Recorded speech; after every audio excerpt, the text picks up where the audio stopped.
I can't drink on air. Kalimera, kalispera, kalinichta, no matter where in the world you might be.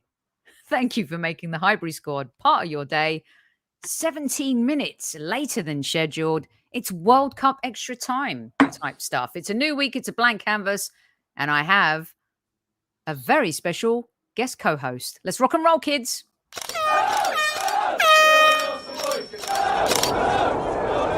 Mind the gap between the train and the platform. Please stand clear of the discussion doors. The next stop is Highbury Squad.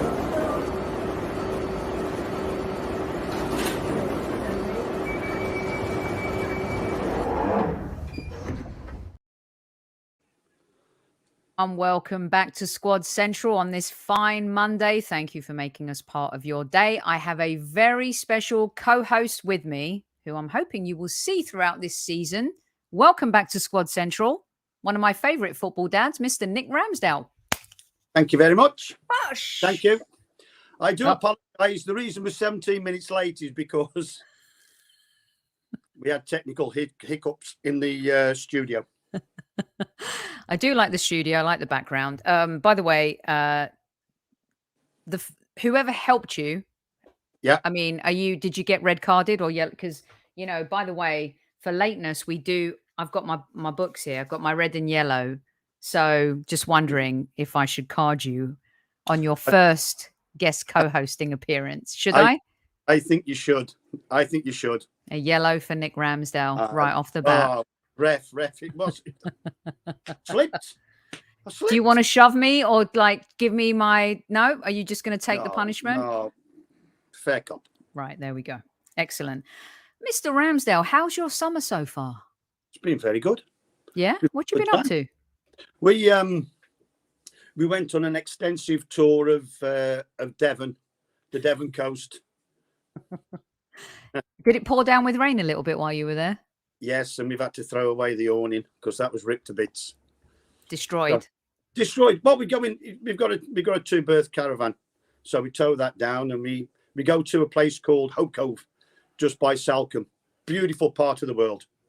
Nothing better in the world for scenery, apart from it rains all the time.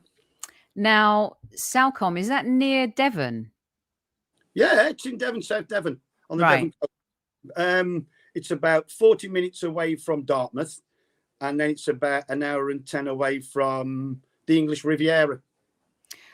And there's a really good restaurant there. What's his name? Paul. I think I've asked you this before. He's got a couple of restaurants. There's great fish and chips. He's right on the coast there.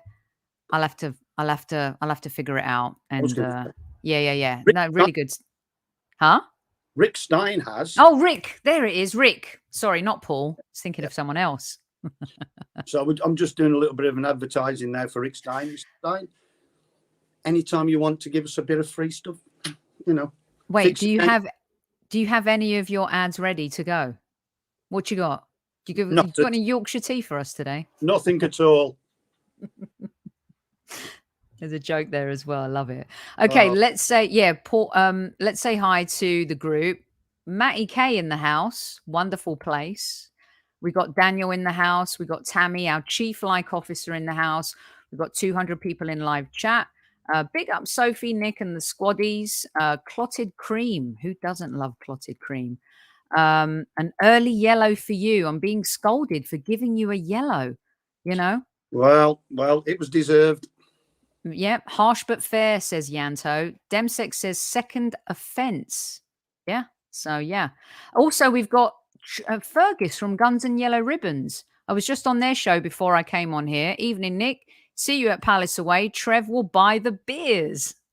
Definitely get him to buy the beers, Nick. Most definitely not. I love that. Patrick Duke, by the way, this is our guy from Zenith Coins. They want me to give you one of these, which is the Highbury Squad coin. But there's also lovely. One. Yeah, not bad, right? Yeah, very nice. Yeah, pretty special. Yeah. Our mates over at Zenith will give, sure, we'll reward Nick with a couple coins. Let's get stuck into some stuff, shall we? Okay. Let's talk football. What do you think of this? Actually, before we get to transfers, I want to ask you this. Would you, because I was asking myself this same question, would you up the family and go to Saudi Arabia for 700 grand a week? What would you do, Nick? What would you do with that? Stay in England. I wouldn't go to Saudi Arabia. Sorry, not in for 700,000 a week. I'd go abroad. I would go to Spain. I would go to Italy and, Germany. All the international hotbeds of football. If you're asking me as being a footballer, can't see many people giving me 700 grand a week for fitting bathrooms. I would. I trust you with my bathroom. Oh, as long as they're brass, no, copper. They've got to be copper pipes. Yes, Nick. No plastic. Yeah. No plastic pipes. Got to be proper copper pipes. Proper work.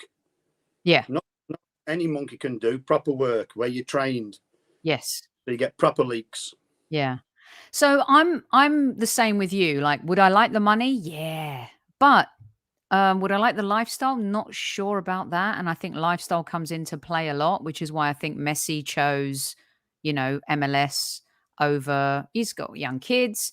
You come to America, it's kind of each country has its own beauty, right? Messi chose to come to the US. Ronaldo chose to go to Saudi. Every country deserves the opportunity to grow the beautiful game. But like on an experience level, I'm not sure the money can entice me. Well, the thing is with Messi, he already went, he could have gone. You got young kids. He doesn't need the money. America is a lot closer to home. Certainly a lot closer to South America. So, and it's the MLS is a nice, what can I say? The football isn't as demanding. You think? As in Europe and as in the Premier League. That's true. That's true. We don't really know about Saudi Arabia, do we? Because no, it's new. There's no broadcasting of the games anyway at the moment in time. So you don't know what it's like.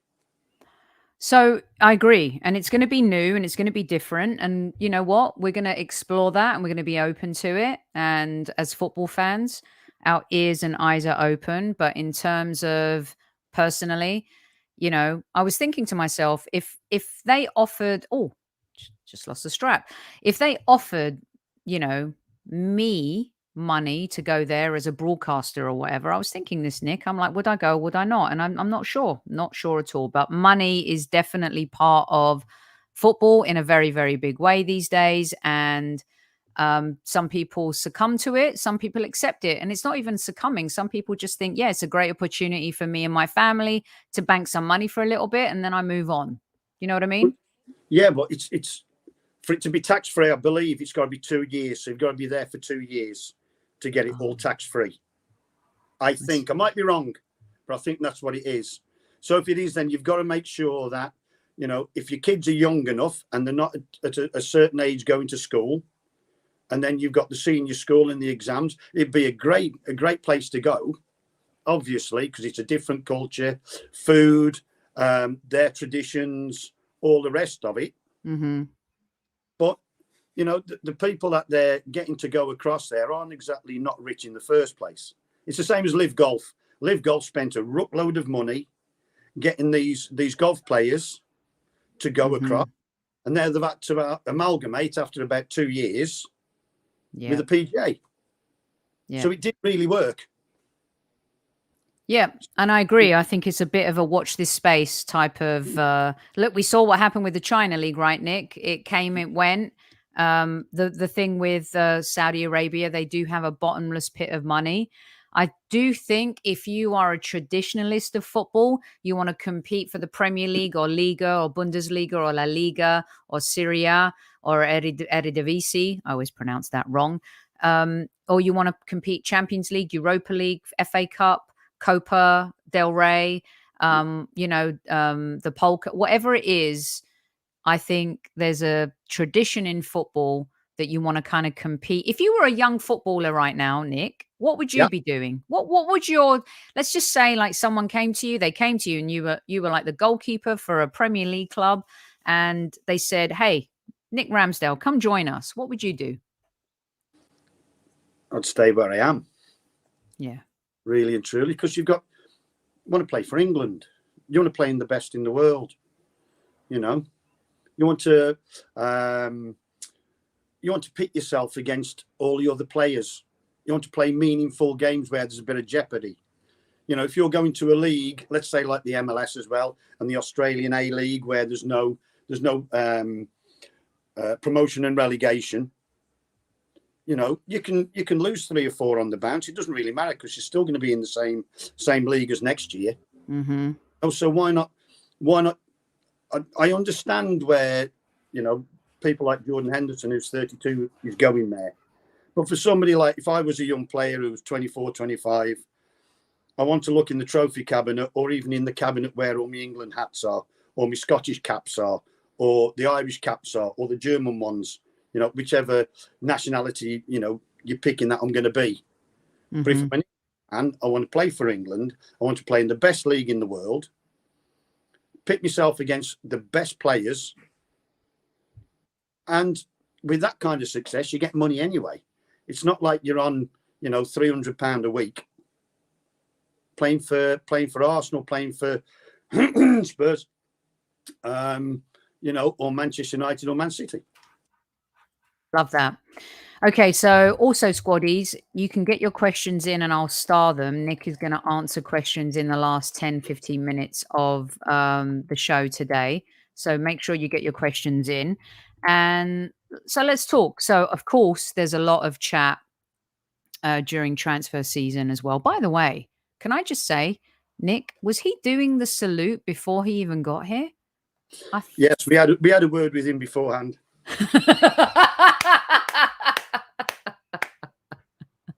Because, you know, I mean, we saw this. I'm just saying the salute was in flux here. No, this was happening. You are universal. It's all over the world. They even do it in the American army. Your reach is so wide, it's untrue. I love it. So, yeah, I think he definitely was doing this. But you've met Declan. Good lad, right? Good lad. Yeah, Declan. it's a great lad. Yeah. Met the family in America. In Qatar in the World Cup. So, because we were all together. I hope we have got the proper Declan Rice instead of one of his brothers. Why? They twins? Well, there's 2 other brothers. They look identical. But they're not twins, like, officially, right? They just look exactly the same. Oh yeah. No, they're not twins, or no, they look the same. No, I love it. And you know, as you know, I was following the squad when they came here in the US. They looked really happy, really together, everyone having a good time. Those were the vibes that I got. And of course, Declan and Kai and Timber coming on board and everything, and just felt like a real good tour, and everyone kind of got what they needed out of it, and we're ready for the new season to kick in. You know, I think there's a good vibe. Really do think there's a good vibe about the place. Probably shouldn't tell you this, but we're the Wednesday game against Monaco. Mm-hmm. There is something's going on to welcome the families of the new signings. I love this. And I don't think you're sharing more than you should. And we'll leave it at that. But I love that. And that is typical of what the club would do. So very cool. I love that. Absolutely. All right. So the elephant in the room, why don't we just ask you real quick? Because I asked you before, like, we came on air and stuff like that. You've got, you know, you and I and Kev spoke before the end of last season. You shared insights on being a football dad and all of the, you know, the journey of your family. Yeah. And we talk about competitiveness. Hold on, my turn.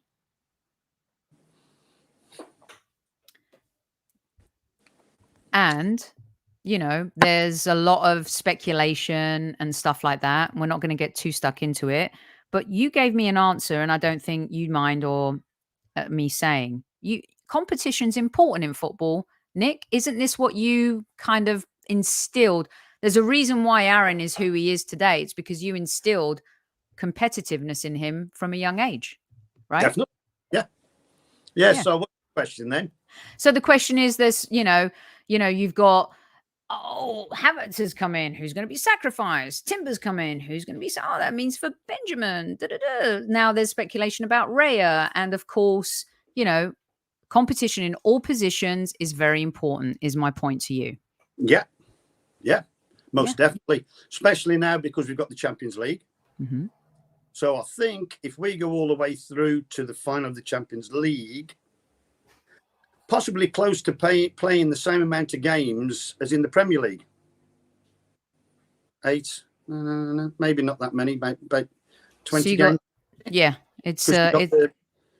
So there's a fair few. Okay, then half.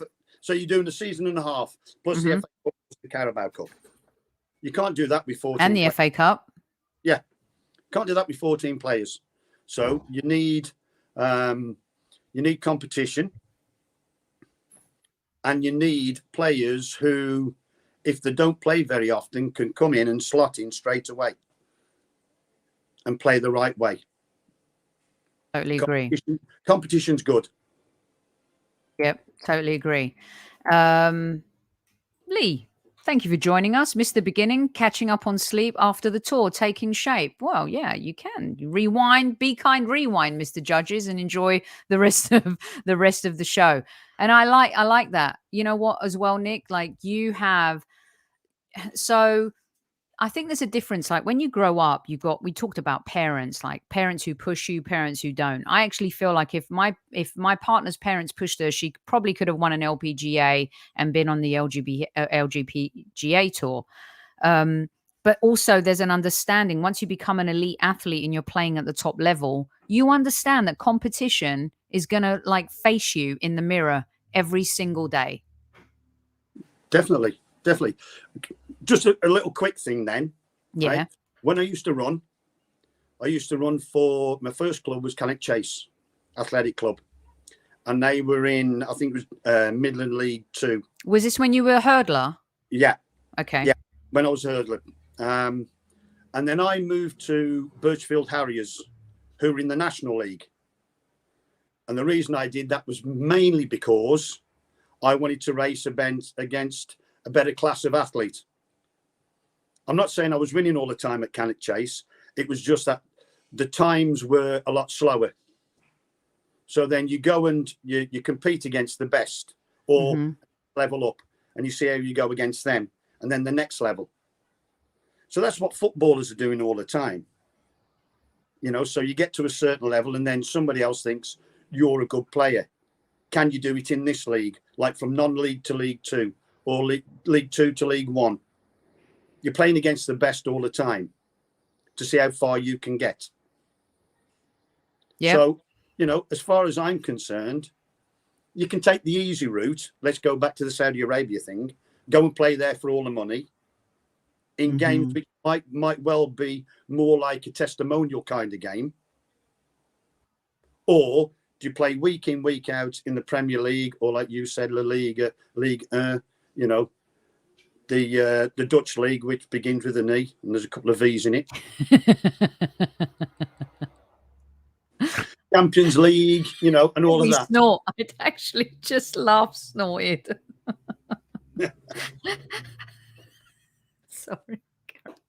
Sorry, Nick, carry on. No, that's it. No. No, you're right. No, 100%. I said as much as I think I ought to.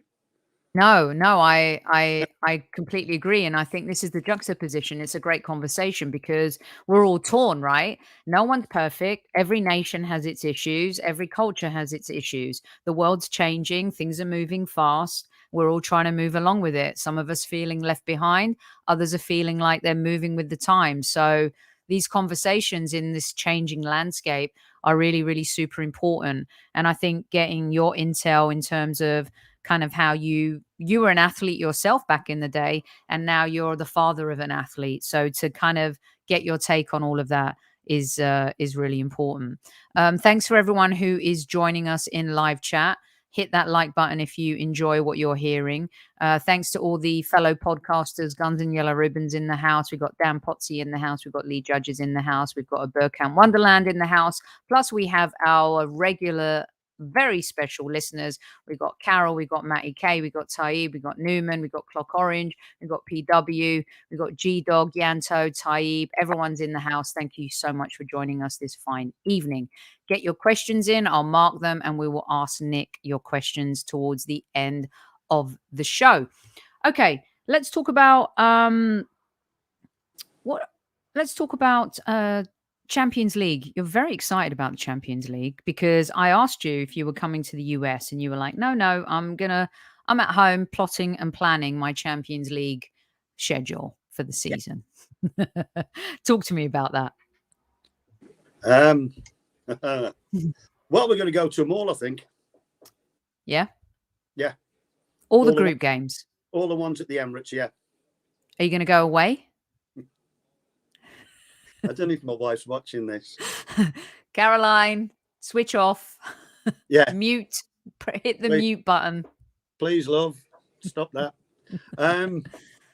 Yeah. See, again, this is where I'm going to get very selfish. Okay, that's fine. Remember, you raised a family. They're there for a reason. So go on, Dad, be selfish. Right. If he's playing and it's away, mm-hmm. I'll be going. Mm-hmm. If he's not playing and he's on the bench and it's away, unless it's a really nice place like Barcelona. I mean, if it's somewhere, like Kyrgyzstan or something, and it's minus 36, I'm not going there. Not to watch him sit on the bench. Right. So you're talking cold weather versus warm weather. Because I've seen you wrapped up before, by the way. But yeah, I mean, this is really exciting. I mean, I've been talking to a lot of Arsenal fans. They're just waiting for the group stages to come out. Being in the Champions League is super exciting. And Nick, as someone who has raised a Premier League goalkeeper and England star, let me ask you this. Champions League is only going to elevate this team and players. When you see kind of what you've seen with the team year on year to get to this point, as someone who's kind of been in the trenches with a young man who's been trying to make it, like this is the pinnacle. The World Cup is the pinnacle, but the Champions League at club football is the pinnacle. And what's your take on it in terms of the evolution of the side? Well, it is. I mean, like you said, the World Cup is the pinnacle of country football. Champions League in Europe, anyway, is the pinnacle of football, in club football. I just can't believe we're here, to be honest. I don't mean Arsenal. I just mean us as a family. I can't believe we're going to. I've got a son who's going to be playing Champions League or in the squad. Oh, wow. That kind of melts my Mr. heart. Arteta. Yes, Mr. Arteta, don't forget to play the first game. Thank you. I do have his number, by the way, but I'm not really allowed to use it. I don't. I asked him 3 questions during the US tour, but didn't get his digits. But it's good to know that you have the hotline to the gaffer. That's always really super important. It's very cold at the moment in time. But no, it's I love that because even in my career, sometimes you kind of want to lead things, but just to be, someone says if you win the Oscar, but I'm so happy to be part of this group. But when you're part of an elite group, is that enough, Nick? Do you think? Again, I think it's a little bit different as a goalkeeper. Mm-hmm. We were talking about this when we were driving down. We're down at Aaron's today. We had to meet a few people down here, so I think we're staying down for the Monaco game. Then we're going back. So Caroline and me, we were discussing it, and against the competition thing, I used to think if you were a footballer in the squad who was always in the squad but never got on, would possibly mean a little bit less. This is back in the 70s and the 80s when you could only have one sub or 2 subs. Yeah. I I think it's different with a goalkeeper, because at the end of a game and you're winning 4-0, you don't see many managers going to the goalkeeper, some goalkeeper, go and warm up. I'm putting you on for the last 10 minutes. They don't do that, do they? Or the last minute and a half. So a goalkeeper, really, unless there's an injury or they've been sent off, you've got your goalkeeper and that's it. You don't put the reserve goalkeeper or the sub goalkeeper on. So I think it's a lot different there. Because there's no real way, like I said, unless there's an injury or a sending off, normally that the reserve goalkeeper who's sitting on the bench goes on. So I think it's slightly different that way. So, okay, so let's look at it this way too. So one of the things that we've been talking about all season as well is building a squad, not just a starting 11, a squad. In order to succeed in something, you do need a team, right? You can have individuals who are brilliant, but individuals who are brilliant who kind of become part of a team. One of the things I noticed on the tour, Nick, was there's a massive togetherness in the team. There's no doubt about that. Like, they all seem like they love each other. They, even Declan and Kai and Jurien, looked like they were fitting in immediately.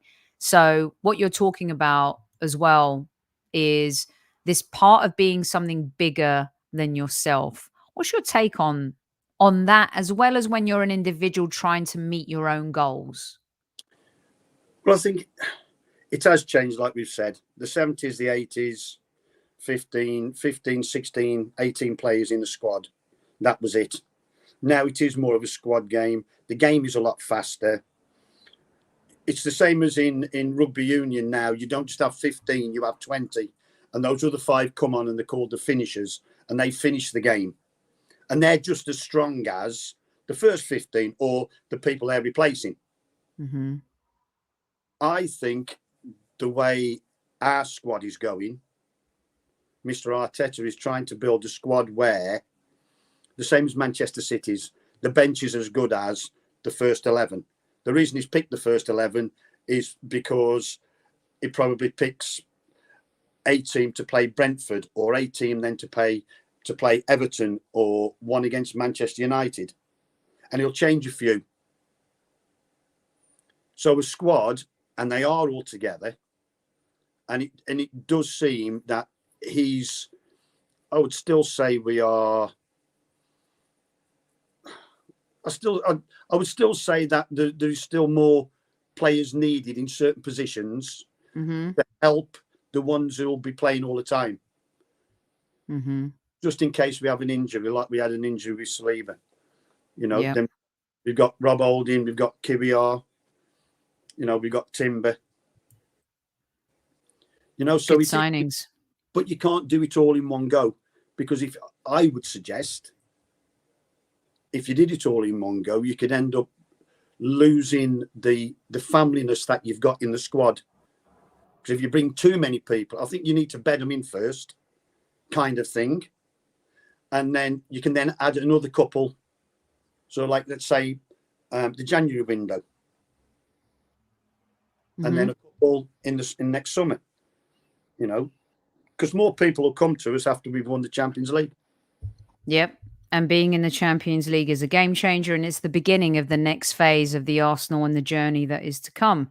And the journey has not been easy to get to this point, but last season was definitely, one of those indicators where you're on the right path. We came a little bit short, but with the additions, I don't think there's any Arsenal fan out there, Nick, that can say we're not stronger already than we were last season. Yeah. And go on. No, they can't. We're building. And all the games that we went to, home and away last season, everybody, well, there was only one chap but that doesn't matter because he won't be speaking to me again. But there was. Is that the bit that I had to cut out in our original interview? That bit. Okay, and there's 2. Okay.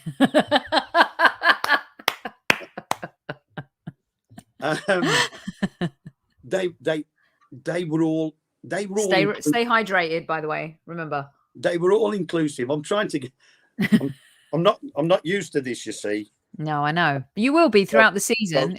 It's going to get even sweeter, like streamlined. So what I need to do is get myself a mug, and then you won't know what's in it. Well, you mean like this? Like your vodka and tonic, yeah. Go on, Nick. No, but they were all in. They were all in it for the ride. Mm-hmm. The away supporters, they're a different breed. They really are a different breed. They are absolutely, they chant. They are superb, and they were all coming up, asking, how's it going, and what do you think of this? What do you think of that? How's Aaron? How's the team? And it's almost like I actually know. I haven't a clue. Nobody speaks to me. But, and again, at the home games as well, they were all the same. Oh, this is great. The box next to us, they were superb. Joe and Jim and the other 13 lunatics. We're the North Bank hospitality when the clock end starts singing, by the way. And they're all in it. There was no negativity for the whole of the season. Mm-hmm. And so the traps to begin with, the first few games, and from then on, it was just like going up. Like you said at the end, we ran out of a little bit of steam. Possibly we didn't have the experience, but you gain experience from season to season. So they've had that disappointment now, and then they'll remember that at the end of some of the games, and they go, can't believe we've just done that. They won't like that feeling, and take that feeling on board. So they don't want to have that feeling again. Love that. And here and a little bit like Liverpool. Liverpool missed out on the Europa League when Jurgen Klopp first arrived. Of course, they had the disappointment in the Champions League. Light refreshment, everyone, take a sip, tea, coffee, me, whoever. And then you saw what those losses and what that adversity did for that Liverpool side, Nick, as well. And a lot of the times you've been through it, as a dad who has a lot of different elements in terms of not only do you have an athlete son, you've got a couple of other kids as well who are trying to make it in other parts of the universe, and it's all relative, right? So overcoming adversity is one of the toughest parts of life. And I think this Arsenal team, whether it was losing the semi to Emery, whether it was losing out on the Champions League and then losing out on the Premier League, growth is important, and that adversity certainly has helped this squad. No? Yeah.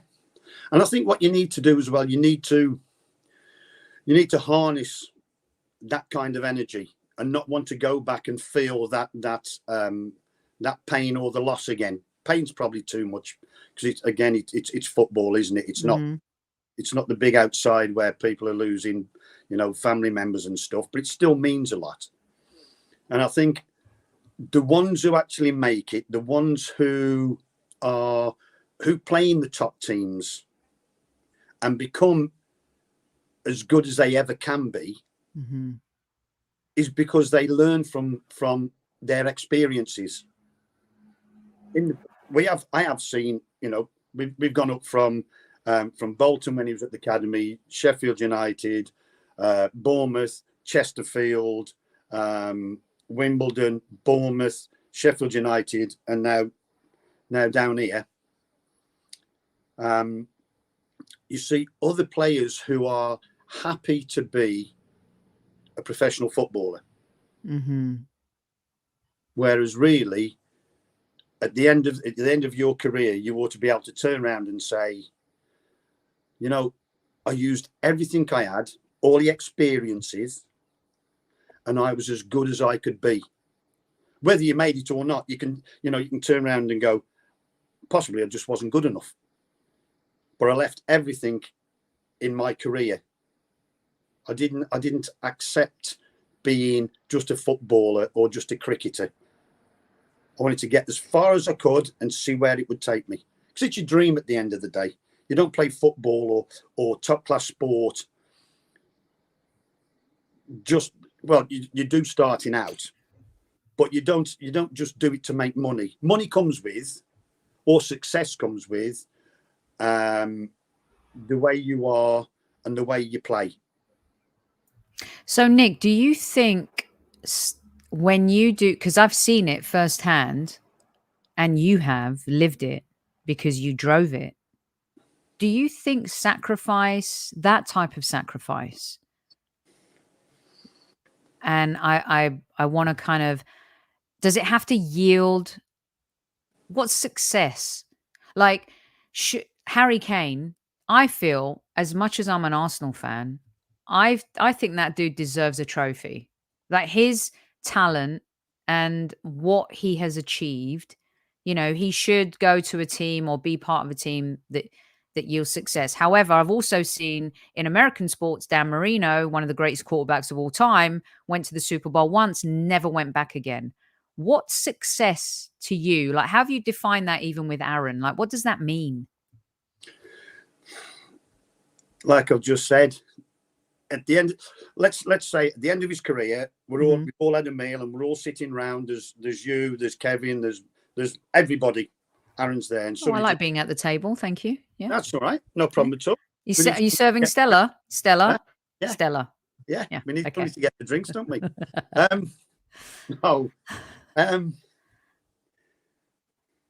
If you can ask him the question and say, have you any regrets with your career? And he turns around and says no, then that's success. That's success for me on his behalf, and that's success for him. Same as, like you said, Harry Kane. What a superb player. Mm-hmm. Now, success for him might be, I beat Alan Shearer. I'm the highest English goal scorer ever. Right?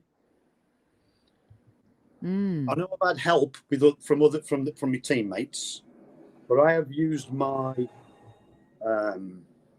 all of my ability, and I've got to that pinnacle. Or you could turn around and say, well, I've got 3 Premier League medals, I've got 2 FA Cup medals, and I didn't kick a ball. Which is success? It's how you perceive it, really.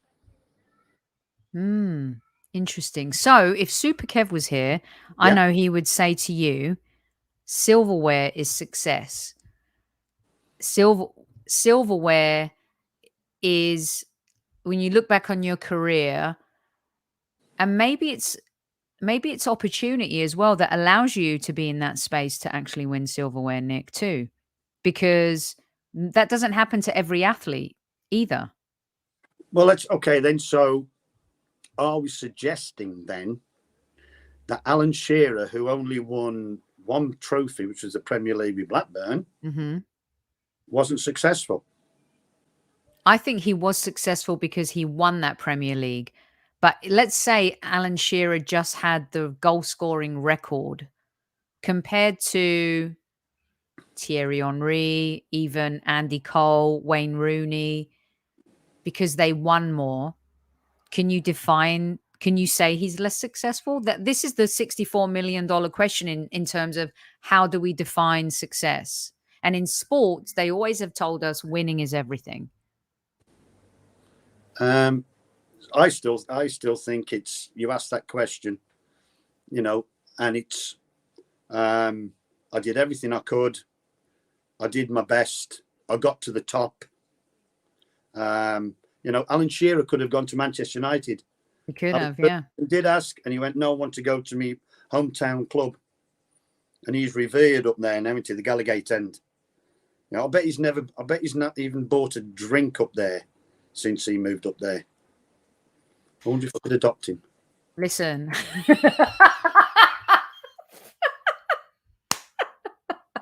I tell you where I can help you though, Nick. The Greek team from 2004, the Euros, never have to buy a kebab in Greece ever again. I could get you in on that. A little bit of Mythos beer. It's not Stella, but it's pretty close. All right, I'll put up with that. Excellent.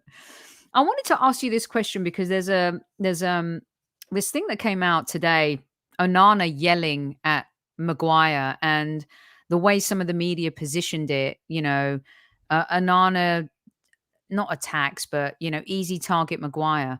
As a goalkeeper and then someone who's been around goalkeepers and coaching and stuff like that, is he not just doing his job? It's not an attack on Maguire. It's just a goalkeeper, or expressing his authority in his space and making sure the players ahead of him are doing their job.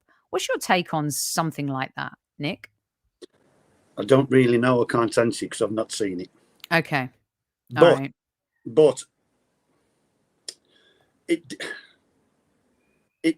depends really on if you're doing your job all the time. As the goalkeeper or the defender? As everybody. Okay. As everybody. But you would think that he's brand new to the team. So maybe Mr. Maguire didn't do what, he thought he ought to do. But we haven't really heard the manager come out and blast Harry Maguire for it. Mm-hmm. And I think really and truly, like you've just said, Mr. Maguire, Harry's is an easy target at the moment in time because he had what I'm going to say now isn't going to come out right, but he had a horrid season last season, mainly because he was the captain of the club. A new manager came in, didn't particularly fancy him for whatever reason. He did nothing wrong. He has worked as hard as he can, but sometimes managers don't. It's opinions. Yeah, because he's great for England. He's great. I would suggest for most of the Premier League teams, he'd do a great job for them. And I'm probably going to get lambasted for that, but I honestly think that he's never let England down. Week in, week out, he normally doesn't let Manchester United down. Like David De Gea, he didn't really let Manchester City down. Manchester United down, and all of a sudden he's gone because the manager wants to play another way. Now, to be honest, Mr. Anana's got a lot of big boots to fill. Yeah, he certainly does. He really does. And we agree, James, as many of you in chat are saying Nick is brilliant and you love his honesty and you're enjoying the conversation. Please do hit that like button. He's going to take a little beverage break right here. 300 plus of you in live chat. Share this with your mates. And I'm loving this organic football conversation. Towards the end of the show, we're going to get to know Nick a little bit more. So hang around because I always love to throw this at folks. We're going to do a little pop culture stuff, which might give us an indication into what kind of music Aaron's into, although I'm not sure he will follow in his father's footsteps on this one. Chris, thank you so much. Show is next level. Wonderful insight from a parent's perspective. This is what we love. And this is what Nick brings to the table. And it's really important because a lot of the times we as fans, we have so many expectations. And Nick talked about this when we did the Football Dads episode with Super Kev, because as Super Kev has his sons in football, we do a show with Kyle.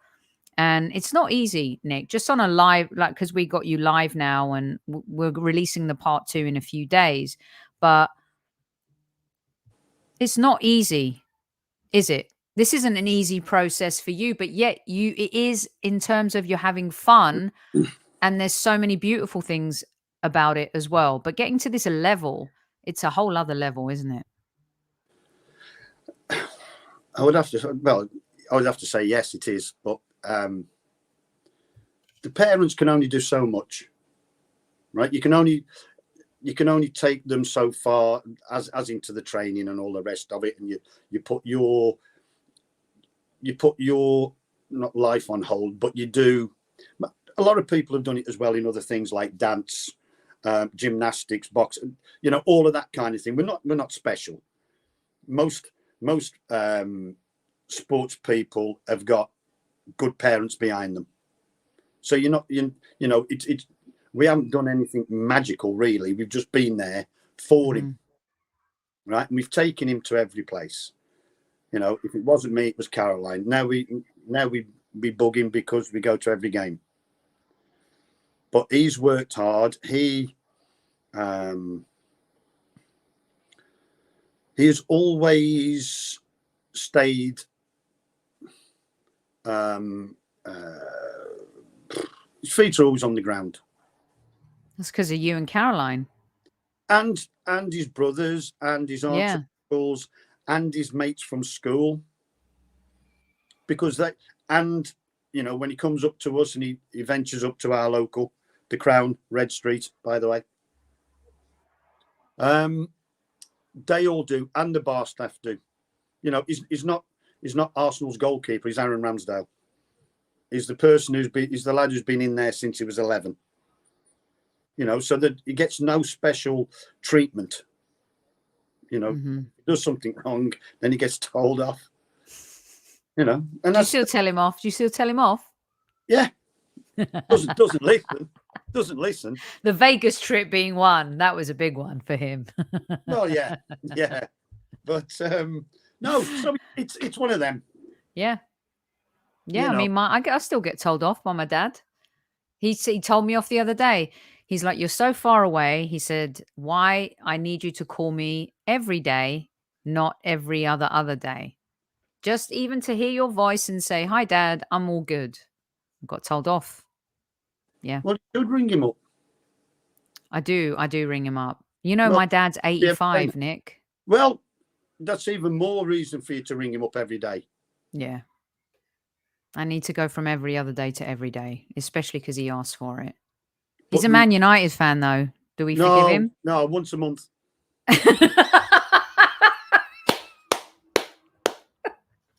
See? That's what I'm talking about. And reverse the charges. Reverse the charges. Remember when you used to reverse the charges? Hello, operator. Oh, yeah, I used to love that. Yeah, hello, Mum. Charges. Did you used to do that even back in the day? Hello. Did you ever do that to someone? It's had one of them. Hello? Hello? Yes, Dad. So, okay, I'm going to slide my camera over. Nick, do you see this here? I've got the old Laurel and Hardy phone here on my wall. The old... Yes, at the back. Ship to shore. Ship to shore. Yeah. That was the one. Brilliant stuff. You're listening to the Highbury Squad here with myself and Nick Ramsdale. It's Monday Madness. Get your questions in right now if you want to ask Nick a question. I need to ring him more. I know my dad is, I keep saying this. No one ever believes me that he's a Man United fan. So please do get your questions in right now if there's anything you want to ask Mr. Ramsdale.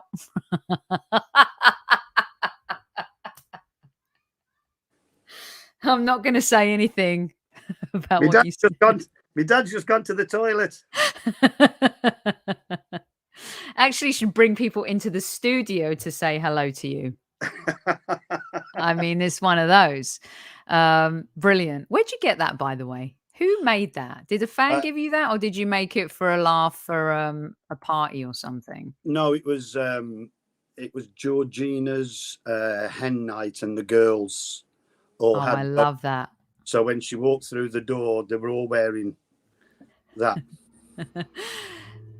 By the way, yeah, you're going to be a granddad. Yeah. How does that feel? Well, I have nothing to do with it. Cool. Well, I mean, you did early. You did about 25 years ago. That way I did. It's great. Absolutely made up. Absolutely made up. I love it. It's no, superb. So, Nick, my parents say to me they've loved being our parents, but they said that being a grandparent is so much more fun than actually raising the kids. And I have to say, my great nephew has been with me for the last few days. And even being an auntie to a great aunt, it's totally different. So I feel like I'm having the grandparent experience right now. Because it's less of the lessons and it's more like fun zone, right? When you're in the grandparent arena. You can be naughty. You can do things that you would tell your kids off for doing, but now you're a grandparent, and then you can hand them back. Yeah. Handing them back at the end of the day is key, isn't it? Oh, if not before. Yeah, if not. If not before. Right, before we get to the questions, I've got to ask you some of this stuff, okay? Yeah. Because I know you're a man of popular culture. And as we're going to talk through this season, I just wanted to get some of this stuff straight, right? Okay. So By the way. we usually do a show on Freestyle Friday, and we ask a lot of our guests. We found out their favorite TV shows, their favorite bands, and all of this type of stuff. I have a feeling I know who your favorite band is, but I'm not quite sure because we haven't talked about it. So, Go on. favorite band of all time. Go on then. Favorite band of all time. Tell me then, because you think you've got an idea. I think it's Fleetwood Mac. Yep. Yeah. There are a few others, but yeah, Fleetwood Mac. Yeah. Even though I've never seen them live. And you know the reason why I've never seen them. Your son did, and that I find that all kind of outrageous that the son did that without you. Not Aaron. No, not Aaron. The eldest son. I'm not naming it. I'm not naming names. The eldest. No, I won't name Edward either. And Caroline, my wife. They went. They went. Good shout, Dead Stone. Yeah. We also have a lot of Gary Newman fans in the house. I like this question from Marcello. What's your go-to karaoke song? Is it Sweet Caroline? Nope. What is it? Let me have a guess. You know what mine is? Go Mine on. is, do you remember Fairground Attraction back in the day? You mean It's got to be. Yes. Perfect. Yeah. Yeah. What's yours? Mine is the live version of Elvis Presley in Las Vegas, Suspicious Minds. Ooh. Are you an Elvis fan? Well, I am, yes, but I did karaoke for 10 years. What do you mean you did karaoke for 10 years? Like you I was it? a You did. karaoke DJ. Really? Yeah. Wow. I did not know this. Where? How? In Stoke-on-Trent. That's the how is a story offline. Okay. Let's carry on with the other questions then. Just in case Okay. I'm listening. I love that. Okay, best gig you've ever been to? Right. Dire Straits at the NEC. Money for nothing and your chicks free. Or Queen at the NEC. But I saw Queen 3 or 4 times.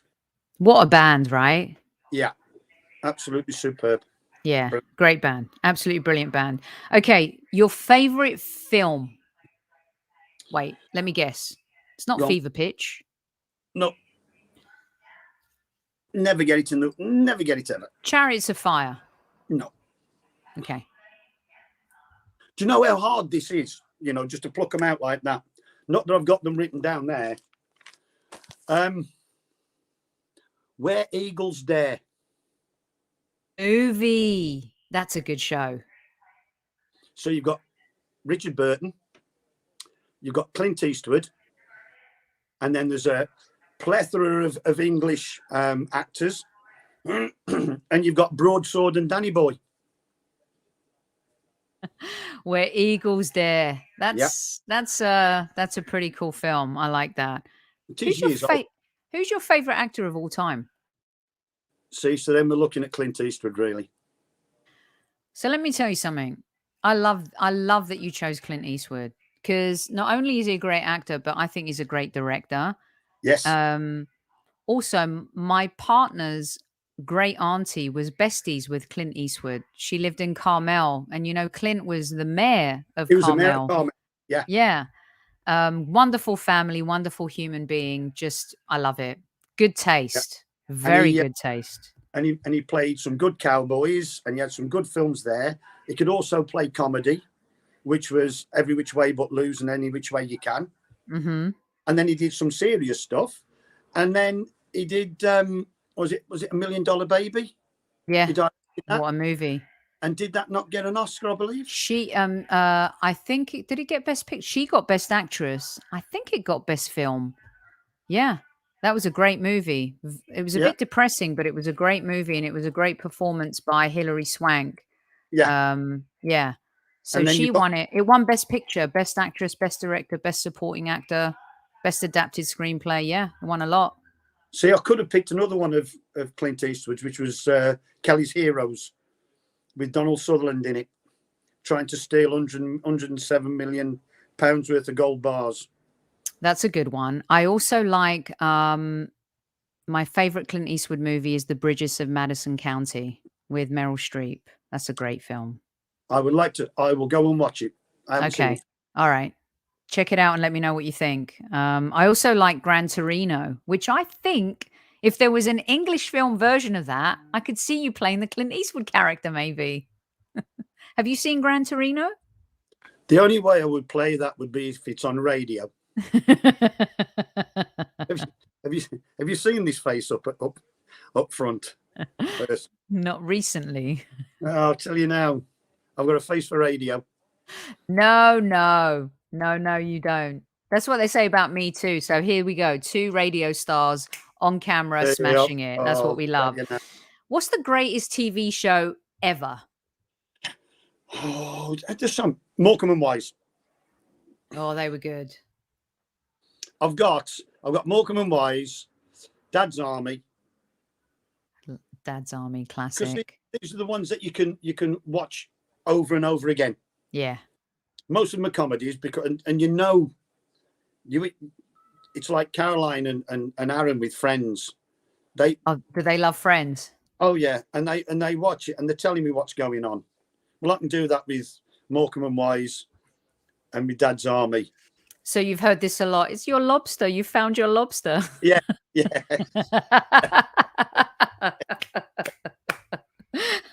I love it. Only Fools and Horses. I was here was when I was telling Kev, here's what I think Nick's favorite TV show is going to be. I'm going to gamble Only Fools and Horses.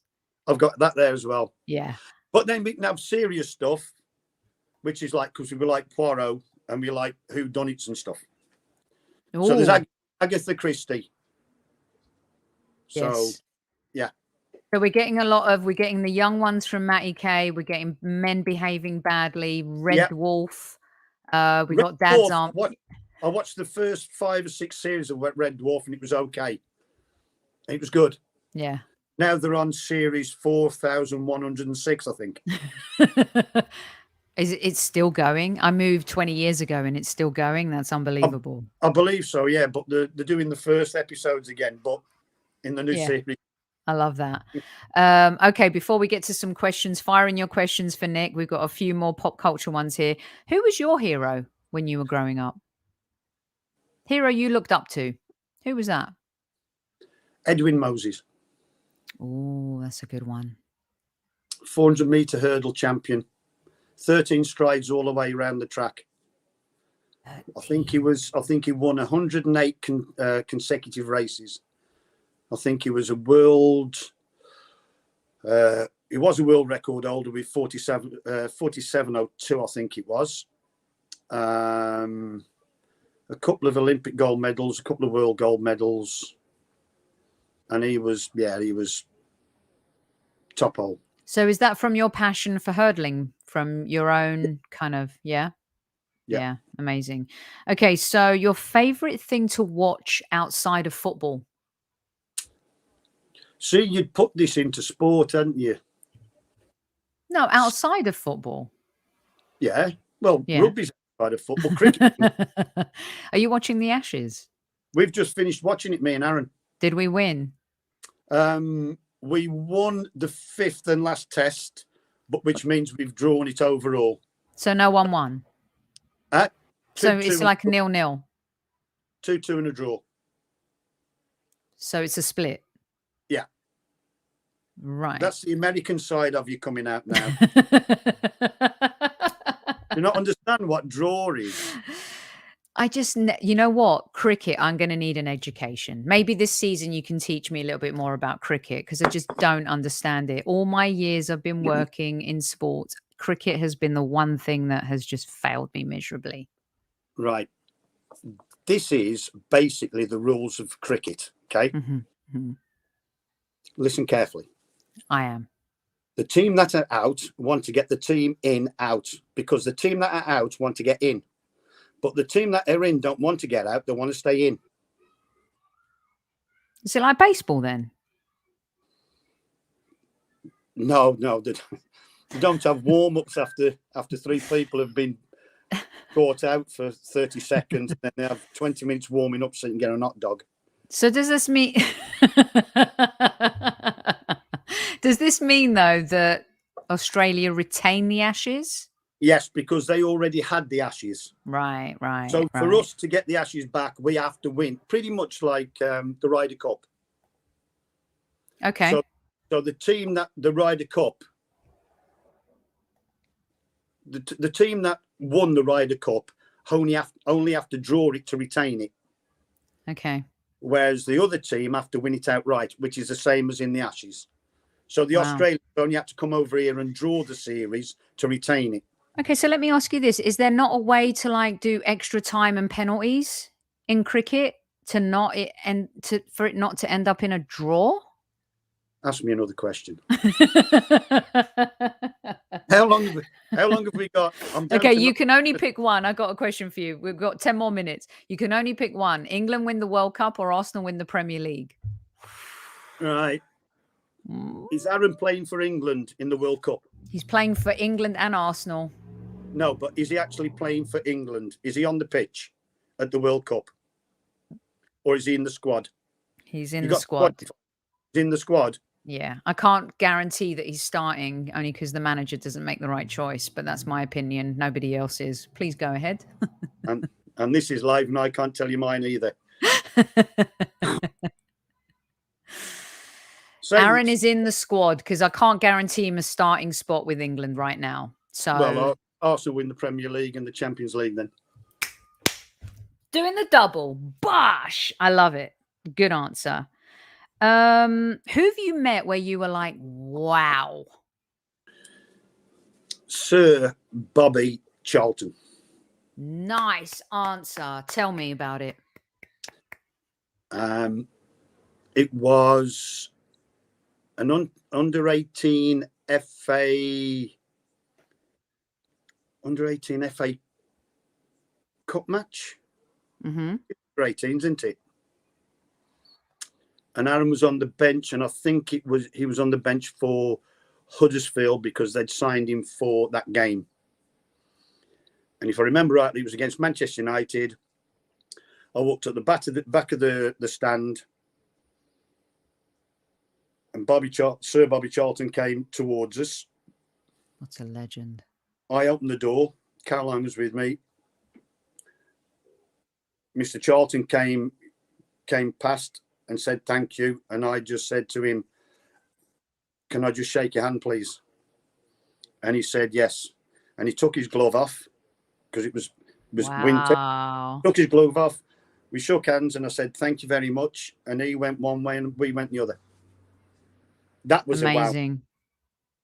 You know, sometimes you don't need to go into in-depth conversation, right, to have the wow moment.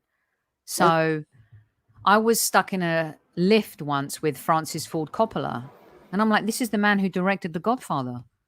I mean, this is ridiculous. I'm stuck in a lift with him. We didn't say anything to each other, Nick. I just smiled at him. He smiled at me, and he went off. And in my smile, I think I said, "You're a legend. You directed one of the greatest movies of all time. I don't want to say anything and sound like an idiot. You're brilliant." That was it. That's all you need. That's it. That's all you need. That's all you need. Was he in front of you when you were in the lift or behind you? We were side by side. So you couldn't. There were only two of us. There's just the two of us in it. So you couldn't go. No. If you were in there, I would have been like this. And I'd be going, "Oh no." Brilliant. All right, let's get you out on a few of these questions. Okay. Let's see. This is from Fergus at Guns and Yellow Ribbons. How has following the Arsenal differed to other teams you've followed, either with Aaron or the team you support? I like that question. Pick another one. No, Nick. no. We'll go back. We'll go back.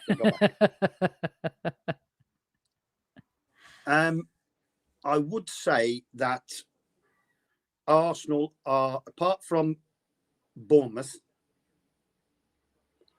Arsenal are more of a family than the other permanent teams Aaron had signed for, such as Sheffield United. We didn't see anybody from there. Bournemouth, I know the sporting director and a few others. Mm-hmm. Arsenal is just a family. So when we meet all the others, Mr. Edu, I've met him a few times. Mr. Garlic, obviously, Mr. Arteta, and then the rest of the staff. Stuart, who's the photographer, he's an amazing guy, and everybody is so welcoming. It's great to be down there. Love it. Brilliant stuff. Let's see. Newman wants to know if you're a Gary Newman fan. It means nothing to me. Oh, Vienna. Well, that was Ultravox. That was nothing. Yeah, it was. Sorry. Yeah, nothing to do with him. Thanks, Nick. Thanks for that. Didn't mean to point that out.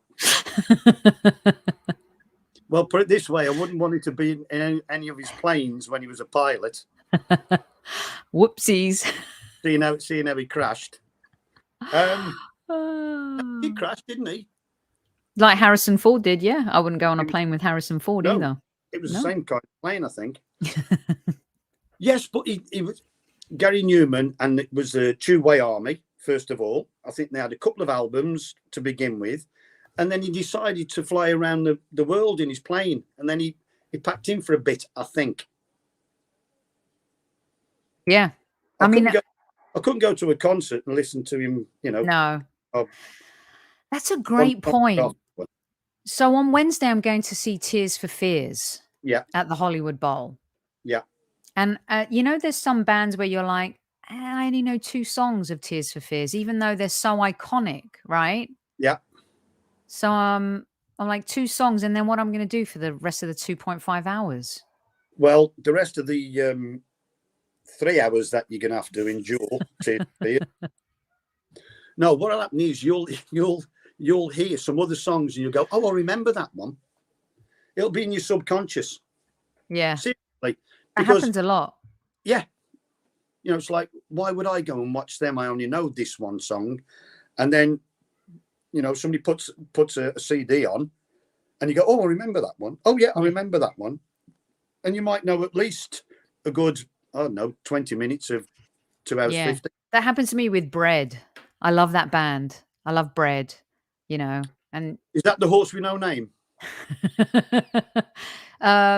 I would give everything I own, give up my life, my heart, my home. I think that's Bread.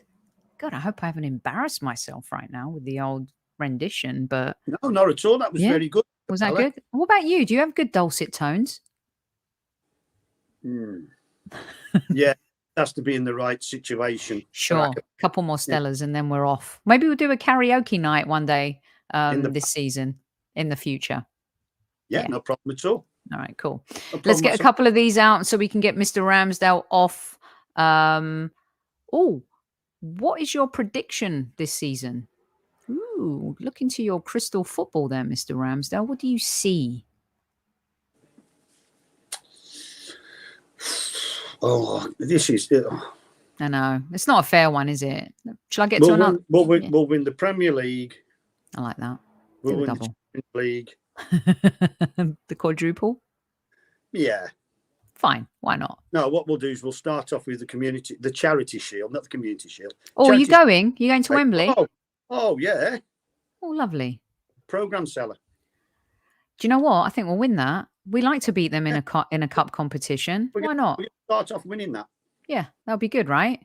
The prediction is we will get at least one trophy, qualify for the Champions League again, go late into the Champions League, and we'll have a very good season, and all the Gooners out there will enjoy the ride again. I love that. I think that's the best question to end on, personally. Who else? What else to end on other than a little bit of a prediction and thinking that there's something shiny in our future? By the way, when you mentioned Mr. Adu, I was gonna share this picture of you. I don't know why I did this, and now I feel a bit like a bit of a tosser doing my fist thing here. Why did I do that, Nick? Why did I flex my muscles when I met the big guy? Why did I do that? Because he's doing the same, really. He kind of is, but he's holding a Modelo beer. So yeah, he's drinking a Modelo. What do you think about that? Is that great? That's American. It's a Mexican beer. That's Mexican American? Yeah, Mexican beer. It's in the Americas. That's what I meant. Yeah. Looks like a small can, really, unless you've got a big hand. Yeah, and then I met this guy, which I think my pose was a little bit better because I wanted you to give me like my grades here and stuff like that. And then my mate Magic Mike, who you're going to have to meet one day, you're going to love this guy. He just lost 110 pounds, by the way. The guy, not Silver, but the other guy. Yeah. And he raises a lot of money for Gooners v Cancer. He's an epic human. That's excellent. I lost my wallet earlier on. Huh? I lost my wallet earlier on. You only lost £10. We'll find your wallet on the next one. But yeah, I just wanted, like, I feel like I failed here. Bit of a failure. Not at all. Not at all. No. Not whatsoever. All right. Just making sure. I know if anyone's going to tell me the truth, you would. Because I don't know why, but after my conversation with him, I was so pumped. I'm like, oh my God, I'm gonna go run off this cliff for this guy. He's just sold me on everything. He's amazing, isn't he? He is. He's so calm and so assured. So assured. He does. He's a very good person in go on. You go. You tell. You go. To me, he's got this aura about him, this calmness, this assuredness. And he was a fairly, mean footballer as well, wasn't he? Oh yeah, he was an unsung hero, to be honest with you, in that team. You need quite a few of them. Yeah. I have our photo, Gunner. I'll show it. I'm just trying to catch up. And by the way, Magic is in the house, and he said he's lost 140 pounds. And you know what he's saying as well? See you at Wembley, Nick. No problem whatsoever. If you can spot him, he's lost so much weight. Brilliant stuff. Mr. Nick Ramsdale absolutely smashed it on Monday Madness as my co-host this evening. Super Kev would be super proud of you. There's no doubt about that. And Newman, I'm not 3'6", but I'm maybe a little bit taller than that. Let's just say everyone's starting to find out, Nick, that I am short in these photos and when I meet people. But you know what? Girls have the wonder of wearing 4 inches when they need to like up the ante. And you were also standing in a ditch. I am. All right. So what's up? What's going on next? What's happening next? Do you have a vacation? Or are you just chilling? What's happening? What's happening next? What's happening for the rest of the summer? No, I think we're done on the holiday front. We've got to go down to Bournemouth because there's a little bit of work that needs to be done down there at Aaron's old house. So we're going to go down. There. I've just seen something. Why are you laughing? That's no. Something about 4 inches. But I do apologise. Listen, last time we were talking about semis. So I mean, it's all happening, Nick. I mean, this show that you can rely on the listeners to just deliver the goods every single time. Yeah. So and also this. I think we go down to Bournemouth, then the season starts, then we all kick in, and then we start looking after baby Clive. So that's good. How exciting! I know it is. It's brilliant. And then I love it. Well, we've got bloody Nora who'll be 3 in December. So that's Edward's girl. Love that. So we just carry on as normal, don't we? And then hopefully, you never know, I might get back on this and. Well, this I'm instead of a bottle of beer. I'm putting Stephen's comment up because this is what's happening right now. Please tell me this is going to be a regular show, schedules permitting. Is this going to be the best signing we make this summer? I think so. That's very kind. Thank you. Okay, awesome. Very... Watch Yes, this space, Gooners. If you want to, it can be. Yeah, absolutely. No I problem. love it. Well, listen, thank you so much for joining. Thanks to you know who for helping you get online again. Yeah. You know, I'm just saying that when you know, you're going to have to figure out like your Google Chrome going forward. Just, is it downloaded on the actual equipment at the house? Let's make sure. You know what I'm saying? This is Aaron's, not mine. Right. Oh, so it's Aaron who's really not up to speed with the old technology. No, he was just having his tea at the time. Bless him. Let me just. Did you make his tea? Did you make it for him? No, he did his own. Does he cook for himself? Yeah, cook for himself. Is he a good cook? I wouldn't eat it. Yeah, of course he is. Epic. You know, we have a lot of listeners who are offering IT support as well. So when you're ready, we'll get you installed. No problem. All right. We won't have a problem next time. I guarantee it. No, we won't. And you will see Mr. Ramsdale during the season here on the Highbury Squad. Thank you so much, Nick, for joining me again and being so gracious with your time and also your candor. It's really refreshing. And we love doing shows like this where we just have a little bit of a chat and we talk about stuff. And you're absolutely right, Rich. Great shows. Nick, super guest. What a wonderful perspective from a player's dad. Great show. Sounds like Aaron dropped the ball, literally. Well, great show. 10 for you and 10 for me. Look at that. We got 10 out of 10. Very good. Yeah, well, he usually gives Kev 0 out of 10, and Kev likes it because, you know, they've got a bit of a tete-a-tete going. Great show, cracking show. Cheers. You're getting a lot of love. Beautiful stuff. And so we will be back again soon with Nick. What's your parting? I always give everyone who comes on the show, close the show. What's your message to everyone listening? What would you like to say, your closing statement, Mr. Ramsdale? Goodbye. Pretty much. Oh, come on. No. So, yeah. Right. All I will say is, everybody stay healthy. There you go. And just enjoy the season that's coming. It will be a roller coaster because it always is. But you always have a good feeling at the end of a roller coaster. Ooh, I like that. I like that very much. All right, squaddies, we will see you soon. Keep abreast of our live shows on our Twitter and YouTube community. Mr. Ramsdale, thank you so much for joining. And at ease, everyone, at ease. Thank you very much. Mind the gap between the train and the platform. Please stand clear of the discussion doors. The next stop is Highbury Squad.